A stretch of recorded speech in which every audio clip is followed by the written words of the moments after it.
Je suis Alain Cyr Pangop, je suis professeur titulaire des universités camerounaises, je suis enseignant-chercheur au département d'études africaines et mondialisation de l'université de Tchang, faculté de lettres et sciences humaines, et je suis ici pour rendre hommage au professeur André Tonfo qui m'a donné un cours il y a 33 ans et dont j'ai minutieusement gardé les notes.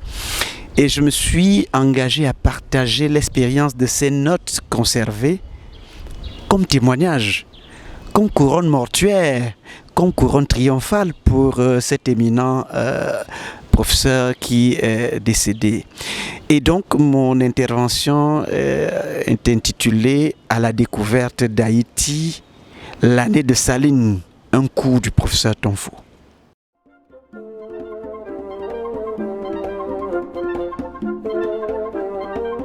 Lorsque je suis à Yaoundé en 1989, je suis à la faculté de lettres et sciences humaines et il y a un colloque à l'Institut français, à l'époque c'était le Centre culturel français. Il y a un colloque qui est organisé sur le Code noir. Le Code noir, c'est je crois le professeur Ambroise Combe qui en était le principal organisateur. Et le professeur André Tonfo est intervenu dans ce colloque pour parler de l'indigénisme à Haïti, pour parler de l'histoire d'Haïti avec ce code noir dont le cahier de charge était de réguler la vie des résistants en contexte de revendication des esclaves face aux maîtres occupants de leur terre. Et donc j'écoute attentivement ce maître à cette première occasion, mais en octobre, 24 octobre, nous avions dans notre filière LMF, l'aide moderne française à l'époque, un module sur la littérature africaine. Et dans ce module, il y avait une ouverture interculturelle sur les littératures des Caraïbes. Et c'était le professeur Tonfo qui en avait la charge. Donc il avait pour devoir de nous introduire à la littérature des Caraïbes. Et il a donc commencé par nous enseigner l'année de Saline. L'année de Saline, et en appoint à ce texte-là aussi, Mémoire à Colin Maillard de Fels. Voilà.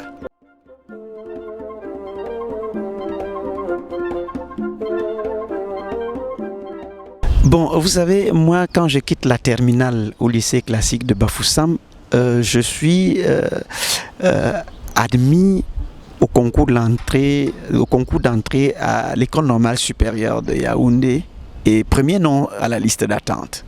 Et je suis venu à Yaoundé pour être enseignant à l'époque et je m'inscrivais à la faculté juste pour par mesure de prudence, pour prendre des mesures de prudence et me dire si jamais ça ne sort pas, que je ne perde pas des deux côtés.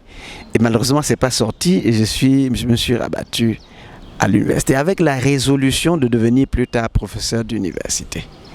Comme ceux que je rencontrais là qui n'étaient pas passés par l'ENS pour être ce qu'ils sont. Je me suis donc inscrit à des bibliothèques, des colloques, des soutenances pour apprendre. Et les maîtres de l'époque étaient tellement fascinants. Ils avaient le courage de défendre leur vue. Ils avaient le courage de montrer que les Africains étaient dotés de qualités de création, que l'identité africaine pouvait être défendue. Et ça nous fascinait énormément. Il n'y avait pas Internet, il n'y avait rien pour conserver même les ordinateurs. On n'était pas en présence d'ordinateurs. Donc il n'y avait que nos prises de notes que nous gardions minutieusement. Et avec le temps, devenu moi-même universitaire, j'ai compris la force des archives. Et donc, Aller à la trace des maîtres, c'est aller à la rencontre des notes qu'ils nous ont laissées sur leur passage. C'est en cela que je suis revenu 33 ans plus tard sur le coup avec des dates spécifiques laissées par le professeur Tonfo. Donc il en va de même de tous mes autres maîtres. J'ai leur cours, je peux ressortir cela du niveau 1 jusqu'à tous les niveaux que vous voulez.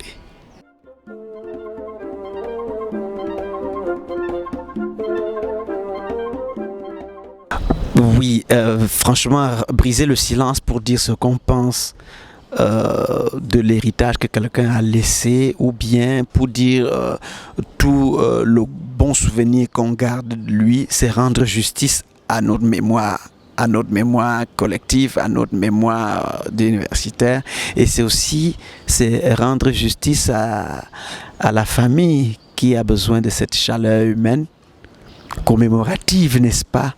Dans une telle séance.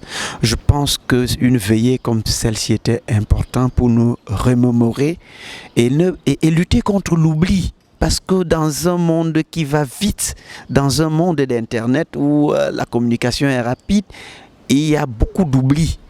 Et ce qu'on oublie peut être ce qui est capital, dont on devrait même peut être ce dont on devrait même se souvenir. Et c'est très important qu'il y ait des séances comme ça pour nous rappeler des détails utiles de notre passé.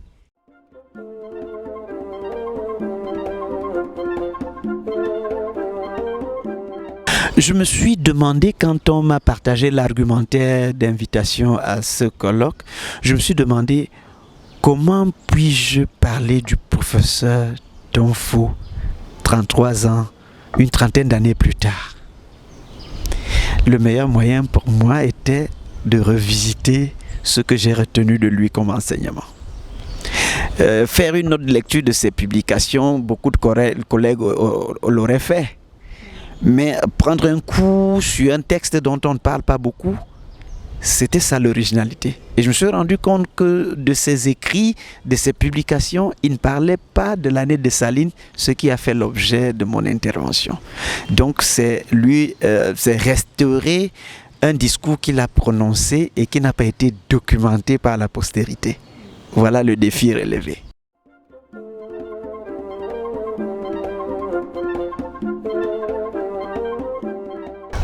Oui, d'autant plus que je me définis aujourd'hui comme un chrysologue, je pense qu'il était un chrysologue avant la lettre.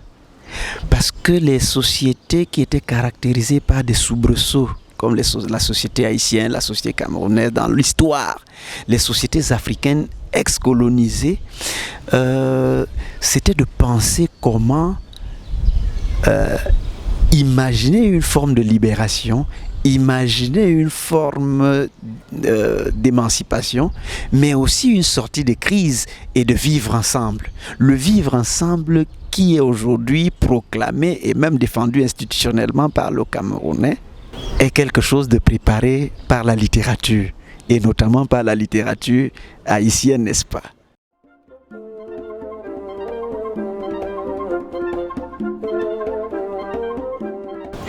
Je pense, comme lui, qu'il faut promouvoir une pédagogie de l'ouvert. Une pédagogie de l'ouvert parce que l'ouverture à l'autre, c'est le dialogue, c'est le début du dialogue. Le vivre ensemble, c'est d'abord reconnaître la différence et l'accepter. C'est un début de dialogue. Et là, le vivre ensemble part de cette ouverture. Or, la manière d'enseigner, le système éducatif, le mode de transmission des savoirs devrait donc profiter de cette pédagogie de l'ouvert.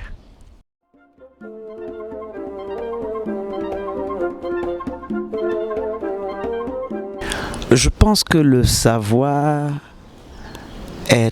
transmet beaucoup de valeurs, beaucoup plus que les discours. Il ne proclamait pas sa foi dans une université qui était par essence laïque, c'est-à-dire que toutes les obédiences devaient être considérées, y compris ceux qui ne croient à rien du tout. Alors, le faire dans la meilleure façon était dans l'attitude beaucoup plus que dans une sorte d'évangélisation. Alors, donc, sa foi catholique, il a manifesté beaucoup plus par son attitude que par son discours. Raison pour laquelle nous l'avions découvert sous cet aspect que plus tard. C'est-à-dire que de notre génération, il n'a jamais défendu un zèle pour telle ou telle obédience confessionnelle. Mais dans son attitude, on pouvait déceler une générosité, on pouvait déceler une humanité, on pouvait déceler quelque chose qui allait dans le sens du social. Et c'est ça qui fait montre de chrétienté dans son parcours.